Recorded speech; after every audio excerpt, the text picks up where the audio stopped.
promised a studio dog when we moved in. Oh.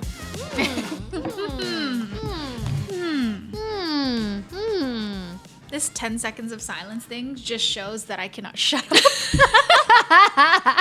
What is up, guys? Come on now. All right. What is up, Ann? Welcome back to the Best Foot Forward podcast. It's me, Vic, from Silla Vic, and we have here with me Ann Duskus of Studio Duskus. Welcome. Yay! What's up, girl? Hi. How's Hi. it going?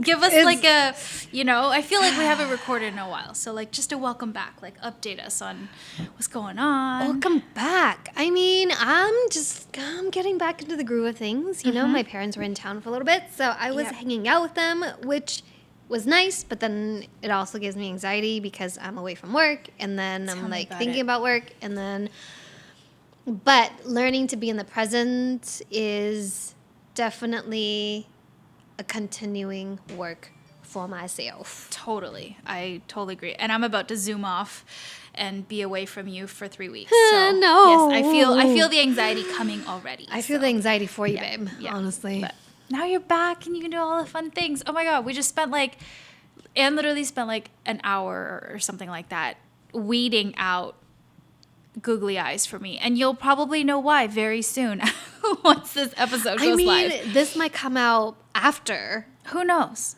We'll see. No, we need you to get it together before you now leave, you're putting pressure on me to get my ish together and post. I'm about to go on vacation. Come on. Okay. I think you can do it though. I think you can do it. I think I can do it. I'll try. I'll be up in the studio all day, all night, all week. Okay, also no pressure. But obviously I'm excited, and I love for you to have content before you leave, so you can have some content to share while you're gone, because we know how it is when we're gone and we haven't posted in a while. We're like, oh my gosh, everybody's forgotten about me. Oh Nobody knows who I am anymore. Literally. Yeah. The whole content creation thing. So I'm just saying, no pressure, but I love for you to get it done because it's so fun. Yes, I'll do my best. Yes. Promise. Yes. Okay. Well, in the topic of weeding things out, it really brought us to sort of the things, the tools that we use in the studio, things that we don't get to talk about a lot. Because we share a lot of our process, but there's a lot that things that fascinate me, even sitting across from you in the studio. I'm like, Ann, what is that? What are you using? And we do such strange, I feel like we're both very resourceful people. So even if a tool is not meant for that, we'll find a tool for it. We'll make something work, But, or we'll make something that's not it's not supposed to be used this way, but we're not going to use it as this tool. Exactly. It works. And now it's a hack. It totally is a hack, and I'm so proud to be a hack, Yeah. So, again, it's perfect. Yeah. Just doing our best here. Yeah, I think this episode we should share some of the things that we use because, again, we constantly talk about this. Even though we sort of have a similar community in sneakers, we do very drastically different things. And just because it's something that you constantly use or people in your industry even use, it's not something that I'm familiar with. And I feel vice versa, we can find a lot of things interesting. So do you have some tools to share with us? Yes, I do. Okay. Before we get into that though, can we just share with our new listeners, if we have new listeners here who have no understanding of what we actually do and the different things that we do, can we briefly describe, get into what each of us do? Yes. And so it would help them make sense, why do we use different tools for the things that we do? So you want to start? Absolutely. So I feel like both of us, sort of our canvas is sneakers, but we work on it in very different ways. So the way that typically I interact with my sneaker canvas is usually on a already pre-made pair of sneakers. And so I don't do anything that's deconstructing or constructing it, reconstructing it, as of now. And I think a lot of it is surface modifications. A lot of it is, working with the materials and, things that are already found on a certain shoe. So for example, a company will manufacture a shoe and then I do my thing all over it. That sounded so wrong. I will paint on it. I've embroidered on it before. You know, I've like glued on a bunch of pearls onto the shoes, and then I'm about to glue a bunch of googly eyes on a pair of shoes. So it's like a lot of like how, you know, external media will interact with an already created pair of shoes. Yeah, very cool. And so what I do is I basically, I guess long story short, like I make a pair of shoes from scratch. Yeah. And it's like, okay, I hate the elevator pitch because I feel like it sells us so short. It sells you so short for like what you do, because it's like, yes, you make a pair of shoes from scratch, but like you're so much more than that as well. So let's keep that in mind, like that Ann can do basically everything. I mean, yeah, I mean, it's a very, I know it sounds like very like, oh, it's you just make a pair of shoes from scratch. Like, what's the big deal? And it's actually a very involved process, like you were mentioning. Absolutely. And so, yeah, so like it covers anything between like taking apart a shoe, making the pattern of the shoe, doing a prototype of the shoe to test the fit and the patterns, and then wear test a shoe to make sure, you know, your design actually fit, and then fit in the sense that, like, you know, where it breaks, like as far as like, you know, how the movement of your feet, and you know, where the patterns overlay. So it's a very thoughtful process as well. Yeah. And then selecting the right materials in the right way, and then layering them, and then I mean, it's a whole thing, right? And so that's where my process is a bit different from yours. So like versus like creating on top of an existing shoe and playing with different mediums, I basically just start the entire process from scratch. So, Yes, exactly. Yeah. It's like, I don't know if this is an apt description or a metaphor for it, but it's like decorating on top of a finished cake, whereas you are somebody that has like all the base ingredients and you're like creating like a new cake or a pastry, you know? It's Okay. like, Yeah. I have the base of the cake that I already get to work with, and I could do whatever I want on top of it to make it look the way I want. Yeah. Whereas like you're starting from scratch and you've got all those materials and you can like tweak the recipe. Like, I want different moisture levels. Yeah. I want different fluffiness. I want different flavor on each level of the cake because yours is like extra AF. So yeah, I mean, so are you. Okay, listeners, we can't say much right now, but there is a chance that Vicky and I will have an opportunity to where I bake the cake and she's going to decorate on top of it. So that's all I'm going to say, but more to come. Keep you posted. Follow along if you're curious about what's coming next. Anyways, we're putting this on tape. This is like on record. Okay. Girl. Okay. Just it's out there. Okay. Anyways. I love it. All right. Yeah, so really, I know like before the episode, we're like, okay, should this episode be about like tools I can live without or like my favorite tools? But then they kind of cross over each other. So I'm like looking at my drawer. I'm like, okay, what are some of the tools like I have a lot of favorite tools. Yes. But then there are just some tools that I absolutely cannot live without. And I sort of like started sort of like my selection from that base. Great. Amazing. Okay. Let's dive in. I think I sort of have a mixture. I have a mixture of tools that I can't live without, and then tools that I'm like starting to play with that I'm really excited. Ooh. Yeah. Okay. I think this is so exciting because I think like, again, because we do such different things, like we have people in our community that follows us, each of us for what we do. But again, like we don't really get to talk about the tools that we use. Like they may see from time to time from our content and it's like, oh, what is that she uses? But like you just get like a glimpse of it. Like you may see us like use it, but like we don't actually like talk about how we use it in sometimes we use the same tool in like 3-4 different ways, you know? And so I think like it's really cool to talk about that. Yeah, for sure. Let's go. Let's go. Okay. Do you want to go first? No, you go first. Okay. Okay. Literally, this is like the most silliest thing, but I am just going to put it out there because, first of all, it's masking tape. I cannot live without masking tape. And specifically, and I'm not just talking about any masking tape, okay? I'm talking about, it could be any masking tape. However, the width of it, I cannot live without a 3/4 inch masking tape. That is and width. so interesting. Very that you say that. specifically. Yeah. Okay. Like if I'm only okay, so like Vicky and I like, and then I'll let you get into that too. But like, I masking tape wise, I probably have 3 different width I work with. Yeah. So I always have 3/4 inch. And we're talking about the width here, okay? Yeah. And then I always have 1.5 inch, and then I have one and a quarter, 1.5 inch, and then a 2 inch. But if I can only use one width, I would pick the 3/4 inch. 3/4 inch. Interesting. Okay. And let me break it down as to why. Okay, so masking tape is so useful, like in my line of work, for like multiple reasons, right? So I use masking tape for taping up my last, and I use masking tape for making my patterns. I use masking tape to adjust my patterns. I use masking tape to tape up a shoe. You know, if I want to create a pattern on, like an overlay on top of an existing pattern.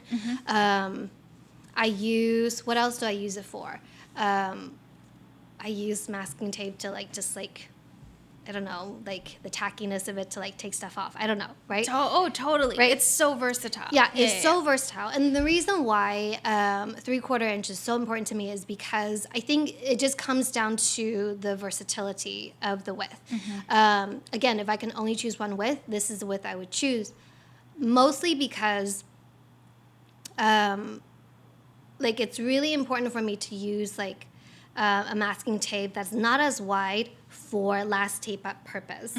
So like, so for those of you who are new to the space, a last is basically a shoe form that goes inside a shoe to prop up the shape of a shoe. Right. And so anytime like I'm constructing a shoe completely from scratch, I have to pull the material over the shoe form, which is the last. So it's like it's basically what you mold the shoe around. Exactly. So if you're working, for example, on a size 7, then you need to use like a size 7 shoe last, right? So it needs to be the right shape and the right size for you to build around, right? Okay. Exactly. And then so like, and the reason why like the 3/4 inch is really great for last tape up. So last tape up, basically it's a process where I cover the entire shoe last in masking tape, and I basically just draw in a design on top of the last. Basically, typically it's like an original design, you know, to where I want this shoe to appear on this last, and then the way I would sample it is just by drawing directly on top of it, and then I would peel the tape off, and then lay it flat onto like a pattern paper to make it into a pattern. Right. And so the reason why 3/4 inch is the best width is because like if you just kind of look down on your own like feet, right? Like there are like curves, like imagine like putting tape around your foot, exactly, like covering every single every surface on your foot, right? And having to do that with a piece of tape, right? Yeah. And so like the narrower width is always better than the wider width because you can manipulate it much easier without having the layers be like wrinkled on top of each other, which gives you a better accuracy on your pattern making when you remove it from the last. Right. So my shallow experience is like having to tape like a part of the panel on the shoe up, right? And then trying to make that pattern from it.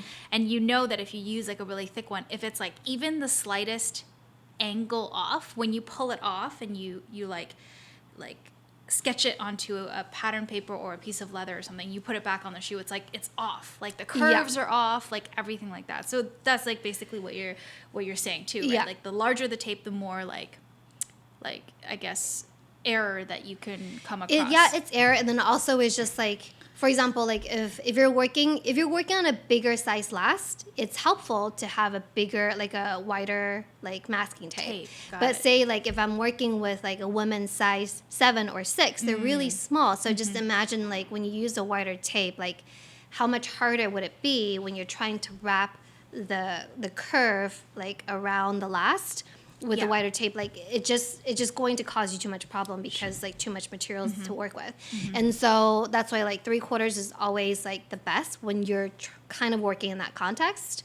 And then I also like just use it for like after I remove it from the last, remove the tape up from the last, I lay it flat on pattern paper.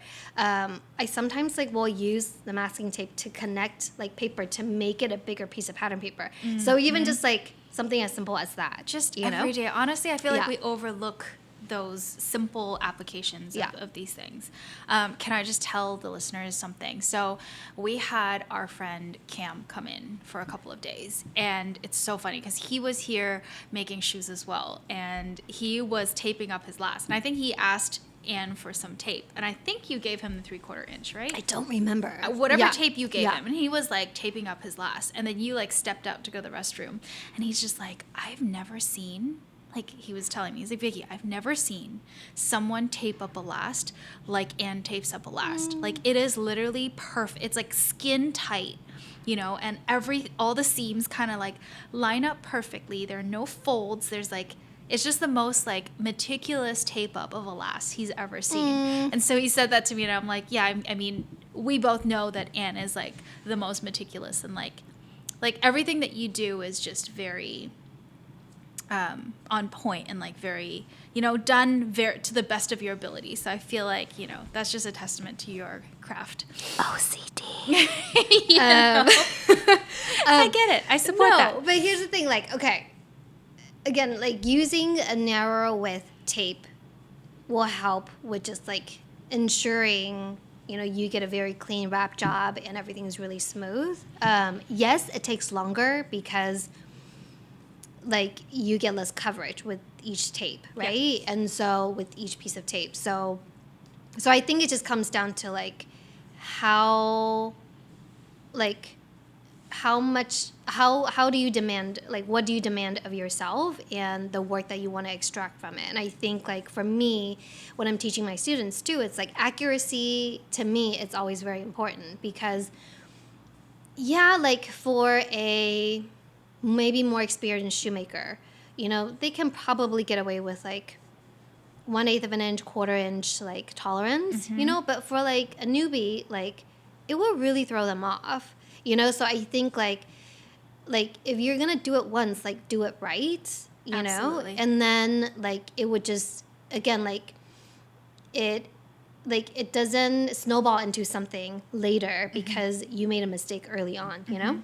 Yeah. So I totally agree. yeah.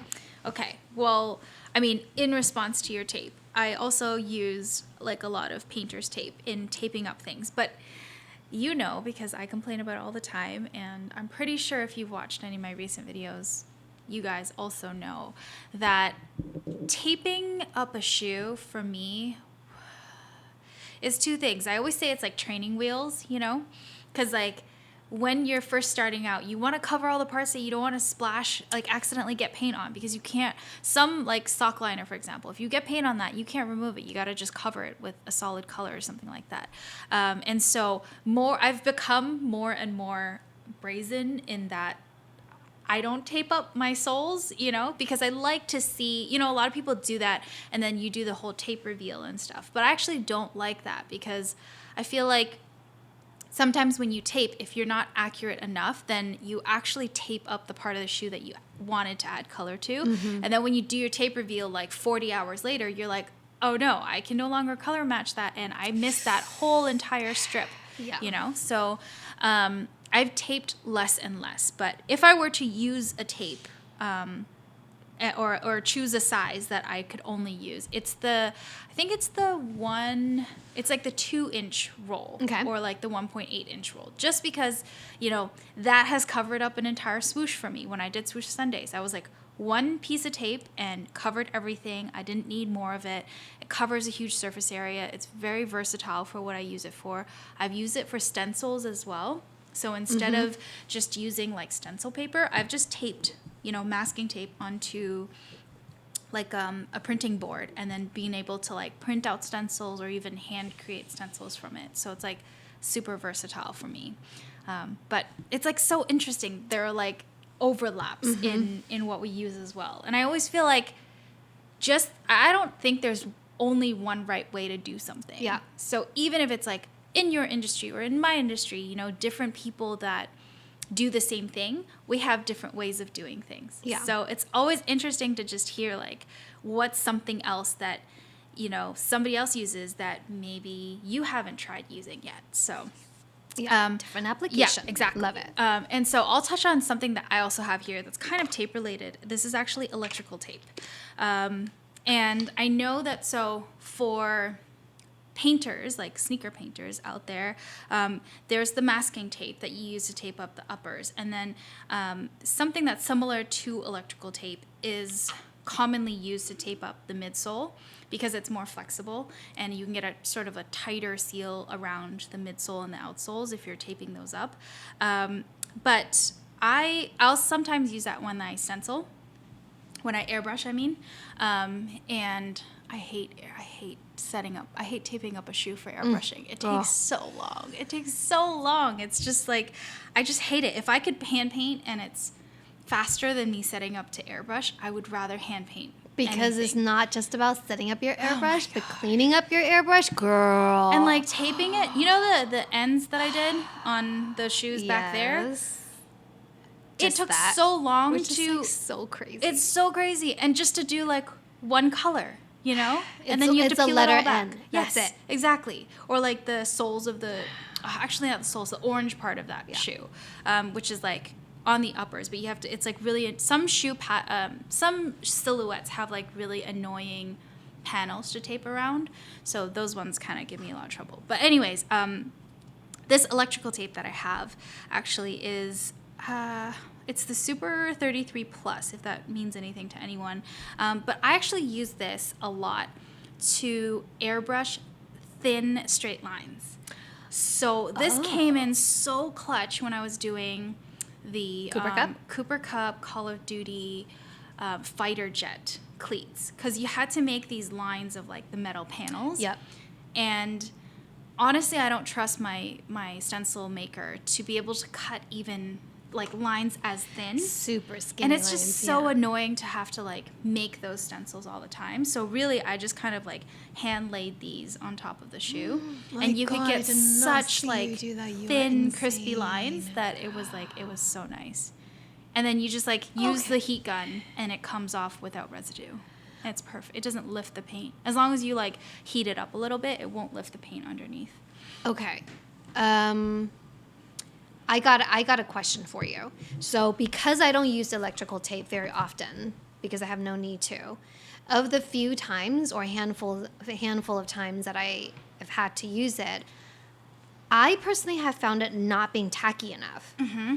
Is that a thing? That is a thing. However, for this purpose that I just mentioned, that's actually good. It only needs to be tacky enough for the paint to not go under it. Okay, so you don't have an issue with it, like, when you use that to tape up midsoles? I feel like it's not tacky enough. I think it isn't tacky enough. And so for midsoles, like, typically you would use, so it's a tape that's kind of like electrical tape, but it's a little bit thicker and it's a little bit tackier. Okay. So companies will sell that. That one sticks, I would say, until the very end, where you're done your project, and then you peel it off. So not typically electrical tape when you use that. Okay, because I always feel like it peels back on the rubber too. Yes, like it doesn't certain really ones stay. do. Yes. Yeah. There's actually one that I stole from my dad's garage, and I'm pretty sure it's either from Home Depot or like the dollar store or something. It's like super cheap. Yeah. Like a super cheap kind, but it was so good. It would stick to the midsoles. It wouldn't leave residue, like not a single bit of residue you have to clean up. And it would stay for the entire project. And I'm like, where do I even find that again? I don't even know. Like, I've ordered electrical tape that's left residue. You should just ask your dad where he got that from. He has so many tools. Dad has so many tools. Yeah. So, Love Dad. Yeah. Okay. But, that's a good one. Yeah. So it's interesting. Yeah. Different types of tape. Yes. Who would have thought that we'd be spending listen. so long on tape? Okay. Let's breeze through this. Yes, I cannot talk about another tape because we just have too many things to talk about. Okay. So another tool that I cannot live without. Not sponsored, looking for a sponsorship, people. Let's go. Silly brush. It doesn't have to be silly brush. It can be any silicone brush that you can find. Is it called a silly brush? It is called a silly brush. Okay. Again, not sponsored, but any silicone brush will do the same exact thing. So the one I have, if you're watching our YouTube video right now, I'm holding up this like red looking pen thing with the brush head. So basically it has two tips, right? So like one side is these like silicone brush, kind of like little Bristol. Like, you know when you're cooking and there's a silicone brush that you use to like spread whatever oil, whatever on it? It's kind of like that on one side. Like here's your sauce spreader. And then on the other end is like a little spatula. Exactly. And this whole thing is made out of like, okay, so the brush tips are like silicone. And then, and I guess like the spatula, it is kind of like hard silicone, like plastic. Silicone, like rubber or something. Yeah. And then basically, when I'm making shoes from scratch, I use a water-based glue, like a water-based cement. And so, but even if it's not a water-based cement, it could be a solvent-based cement. This brush is amazing because, you know, when I first started making shoes, I used to use like, you know, your typical like, just like brush, like comes in a pack, like a paintbrush, you know, to use as my like glue brush, right? But those are like one and done. Like you use it once and you have to toss it. Like there's no way to clean it, right? Mm-hmm. Unless you use a ton of solvent to like dissolve it, but like it's just a mess, right? It's just a mess, right? Like it's low quality brush, like there's no reason to save it, but then it's just very wasteful. And then also like all the chemicals that we use, right? And I love that this is like sustainable, because if you're going to constantly use something, I hate the disposable aspect of things. Like gloves, you know, like this is an example where you don't have to purchase it over and over again. It's just like buy it once, but you create less waste because and it's just so much easier to clean. Like let's not even talk about like if you don't care about sustainability, if you don't care about the environment, like this is, you don't even get this because of that. Like you just get this because it's so easy to clean. And so like I have probably like 4 or 5 of these like on hand, because like if I'm done with using this one, I'll just leave it on the side and then I'll pick up another one to use.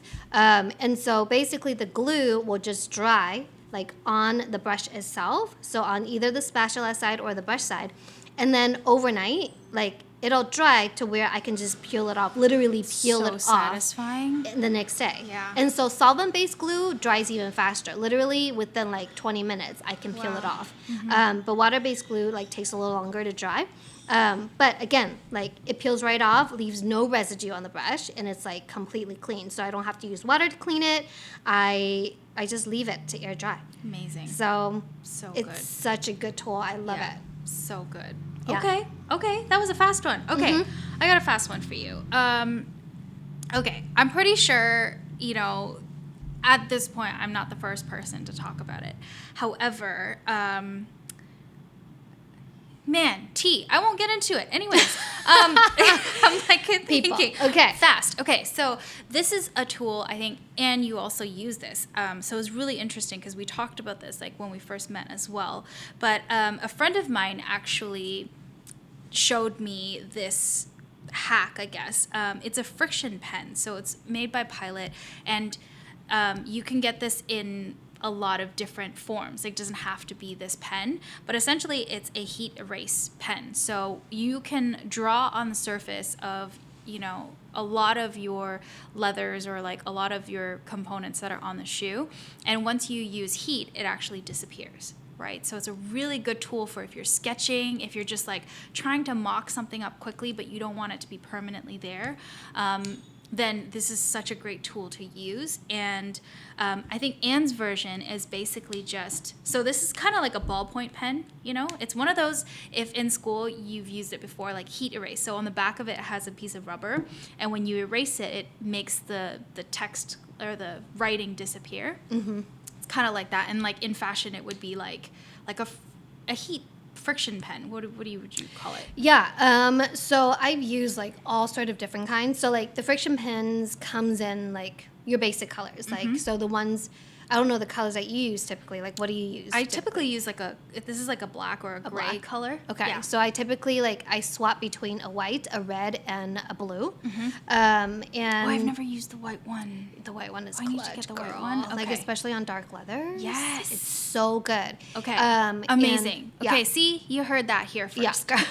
Yeah, the white one is great. And then Yeah, so it doesn't even have to be like you were saying, like it doesn't even have to be like a heat gun heat, because the actual heat gun, like if you want the ink to disappear, it actually needs to be pretty high Really and hot. really close. And sometimes if you're working with really delicate materials, like you don't want to take like high burn it. heat to it. And so you can actually use like you were saying like earlier an eraser, but also like a rubber cement eraser, you know, like friction. They're called friction pens Friction. because you just Right. have to rub it like, and then it'll create it'll that come high off. heat, and then it'll come off. Right. Yeah. So that's like It's like super simple. So the one Yeah. that Anne has is almost like it's It's a like the lid simpler. It's like of the your pen refill, case. Yeah, right? exactly. Of the whole pen thing, and I Yeah. think that is like I haven't finished mine, so I haven't had to purchase new ones. But like it's like a lot more affordable. Just get Yeah. like a huge like pack with like a bunch of them, Yeah. and it just works really well. And I think Anne was the one that told me like for some delicate leathers, you want to be careful using it just because it doesn't come off of everything. Yeah, Kind of and- has like an oil stain. Exactly. situation. So definitely always recommend testing like a scrap piece of leather of the leather that you're using, because sometimes, especially on like, for example, specifically like veg tan leather, like the light veg tan leather, it'll leave an oil stain. Like yes, you can take the color of the pen away with the heat, but it will leave an oil stain. Yeah. So just be mindful of that. Yeah, exactly. Yeah. And like I love this for if you're doing any kind of like if you're doing character work, if you're doing any kind of sketching on a shoe, especially where you have to use a lighter color on top, like yellow for example, it doesn't have really good coverage. So anything that you sketch underneath will show up. So this is like a really good hack for if you don't want that to show up after you've applied after you have to apply like a yellow paint color on top of it. Yeah. So, yeah. Okay, cool. Moving on. Wait. Moving on. Your next one. Wait, am I next? Yes. Wait, okay. Oh my gosh, we're like quickly running out of time. Okay, so I have talked about this tool, I think, in one of my reels. But Okay. I'm just gonna talk Yeah. about it again because it's my Yes. favorite tool that I can live without. Yes. And literally, it's like the tiniest like blade pen thing ever. It's like it's like what do you call it? it's like a retractable blade. Right. But it's like a box cutter. Yeah, like box how cutter. tiny Yes. it is. Yes. Like this is one of the tiniest ones It's that they cute. made. It's by Olfa, this Japanese blade Olfa. company. And this thing is like $9.99 on Amazon. Not sponsored, looking for sponsorship. Seriously. Hit us Literally both putting up. that on a t-shirt. Yeah. And so like this one is great because like all retractable blades, it comes with a little apparatus at the end where it can break off the blades in sections when it becomes dull. So you can always refresh your blade, which is like really amazing. Yeah, so like I use this for everything. I use this to cut paper. I use this to cut leather. I use this to trim like outsoles. I mean, I probably shouldn't be using this to do a lot of the things that I do. However, like because I have small hands and because I don't always have the same leverage strength that maybe like an average man has. So like something smaller like this works really well with my strength and my hand. And so I use it just like for like all sorts of things.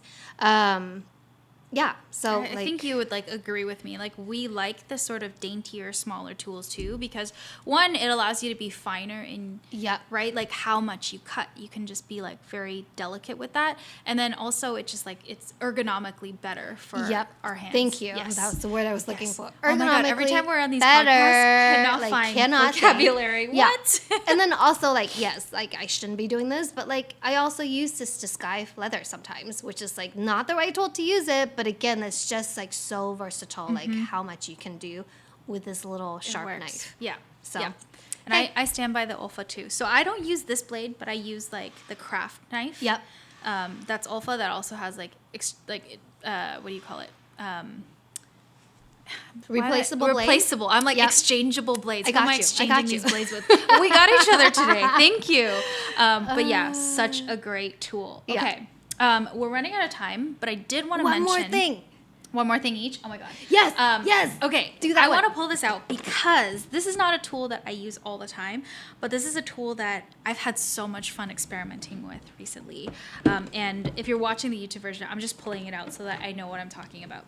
Basically, it's like a rotary tool, right? And you can put a lot of heads. So it's a head that spins. So it's an electric rotary tool that you plug in, yeah? Yes. Okay. And it's got interchangeable heads so that you can do different things. You can drill into it. You can sand with it. You can like just so many like heads that you can add on top of it to use it. You can like buff things out. You can, like sand things and polish things with it. So it's been really handy, and I've kind of loved being able to destroy shoes with it. So like I think the first time I used it was with my pumpkin shoes. No, maybe there was a shoe before that. Around then, it was like pumpkin shoes where I wanted to like cut into the midsole and the outsole, and I just needed a tool that could do that. And I know like, we work where our studio is. We actually have, coworkers downstairs that have all the tools. All the big boy tools are downstairs, and we can use everything. But again, like something like this that's kind of like really easy to hold is like perfect for using on sneakers, because then it's like small enough and delicate enough that you can do the work that you want with it. So like I've been having a lot of fun sculpting into the existing sneakers with it. Yeah. Yeah, I think the latest project that you did was the Fruit Loops? Was that the last one that you drilled into? Yes.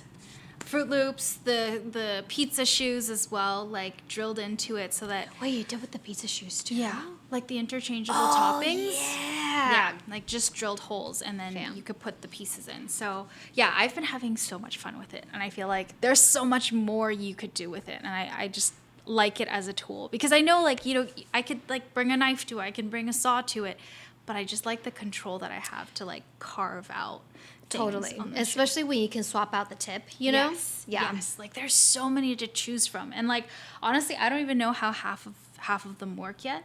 I'm still learning how to use it, but it's been really fun. So to touch on yours, like your rotary tool, like I also really like love using that tool. So I've done like a bunch of projects where like I use that to carve out soles, and it just like gives you this like very like artisanal, like again, what we do is like one of ones. Is that the one where one of your prism? SOS? Yeah. Is that what you use to carve out your outsole? Yeah. And like, so it's like a faceted kind of. Totally. Okay. Yeah. So it's like so cool. But again, like because the tool is so small and the tip is so small, like you just feel like you have so much more control over how much you want to take away, you know? Exactly. And so, it's a really fun like sculpting tool, which is like, it's like I used it once and I'm like, now I'm a shoe sculptor. Oh, 100%. Me too. Yeah. No one's going to argue with that. Yeah. But yeah, oh my gosh, we ran out of time so fast. You've got one more. Wait, do I have one more? I mean, I have so many more. Okay, maybe I'll just talk about this one more thing. Okay. Yes. So I had just talked about, before Vicky talked about her rotary tool, I was just talking about my Olfa blade, right? Yes. So here you can hear the sound. And again, because you can break the tip off to basically refresh your blade once it gets dull, right? Like, there's no reason why I should be, like, even talking about this. But, like, I use this, so it's a sharpening stone, that I use to sharpen my blades in between cuts, right? And like, for the retractable blade, like, I don't always need the tip to be sharp. Sometimes I need the blade body, like lengthwise, to be sharp because I'm cutting something like with a bigger surface, or like a flatter angle. Right, exactly. Okay. And so I have this like sharpening stone, and based on, I don't know, it's like 2x8 or something, and like it has a lid. It fits in my like drawer really nicely. Cute. And again, this is not a wet stone where like you don't have to take water to it, and it's not messy, and I can literally just prop this on my desk, on my work surface whenever I need to like quickly sharpen like any blade that I'm using. And it's like wide enough. Again, it's like about 2 inches wide, and so it fits most of the blades that I use when like that I use to cut things, right? And so if I'm cutting like if I'm skiving, for example, like I can quickly just sharpen like the edge of my skiving knife like really quickly with this, you know, and without having to like take a whetstone to it. So like this is like, I love this, like it's super useful. It's quick, it increases my productivity. So yeah, Just, like, sharpening super stone. handy. Yeah, amazing. Wait, Yeah. do you sharpen your box cutter knife?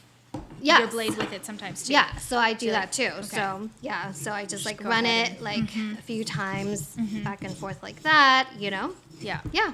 Amazing. Super So handy. Yeah, and then you easy. don't Yeah, have to I love keep it. switching the blade because you think it's Exactly. like, dull already. You can still like use it for a long time. Yeah, so it definitely like helps prolong, you know, the use of your blade, the life of your blade, and also keeps the edge of your blade sharp, other than just the point of your blade sharp. Amazing. Yeah, Okay. so- Okay. Yeah. Perfect. Yeah. Okay. Wait. I've got two quick things that. Okay, I wanna okay, mention. do it. One is a speedy stitcher, and only on Anne's behalf because she introduced this gosh, to me. you're sweet. And if you're looking to, so I always ask Anne like, hey, what can I do? Because like I'm always trying to stitch, but I don't want like I don't need a full like sewing machine job. I just need something like super quick. If I'm like stitching into like the side of a shoe just to attach something or, you know, whatever, then not having a machine handy, like you can use something like this. So Anne has a tutorial for this and I just want to bring it up because it's so useful. And like, thanks, babe. I feel like I need to use this a lot more. And then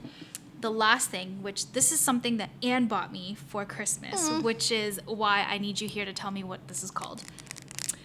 I mean, it's just like a pounding block. Okay. You know? A pounding block. Okay. Yeah. So if I'm doing stitches on like leather to add to my customs, a lot of times I'll hand stitch it. And then before I stitch into it, I'll like create the holes Yeah, for like it. pre-punched stitching Pre-punch holes. the Yeah. stitch holes. And Anne was watching me pound into a 2x4 like a block, and so she's like, girl, I got the like, use the right tool for the job, okay? And so she got me this pounding block, and it's honestly been great, and like I've already used it so much, there's so many holes on it, but it's a really good tool for if you're like creating holes for your stitches or like stitching something up like really quickly. Yeah, it's just super cool, and I've used it a lot. So thank you. You're welcome. Yeah. Can I talk about that material real quick? Yes. I What mean, is this I material? probably can't even tell you for sure, but it's like some type of like hard polyurethane, right? You know those like, I think I have one on my desk, but I have, you know those like art, oh my gosh, I'm spacing right now, like art mats. Yes. That's like self-healing. Yes. Self-healing art mats. Yes. Like And that you so- can cut into and Right. right. And the kind of self-heals, you know, Kind whatever of. that means. Whatever that means. So, so this is kind of that similar material, but like much harder. I feel like it's compressed more. Yeah. So I definitely recommend finding something like this, because it's just more stable. It is compared yeah. to my 2x4 piece of wood. Yeah, no, but it just like increases the accuracy of your stitches too. Yeah. You know, when you have like more of an even surface. Yeah. So It's definitely a lot Yeah. easier to hammer your holes nicely into a piece of leather Yeah. for sure. Like I've seen a massive difference using yay! it. I'm so. glad. Yay. Yay! Okay. Okay. Cool. All right. Sounds good. I mean, we can go on for another episode, But literally, yeah, we Time's didn't up. even have like all the times to talk about all the tools. But maybe we'll have a part 2. yes, exactly. Okay, Part 2 for cool. everything. All right. Thank you so much for listening. Well, thank you so much for tuning, listeners. Or if you're watching, we really appreciate you being here with us today. If you like this episode, please like, subscribe, comment, and rate our podcast. And hopefully it will help other people who are interested in what we're doing find this podcast. Yep. All right. All Thank right. you. Bye, guys. Bye, bye, bye, bye.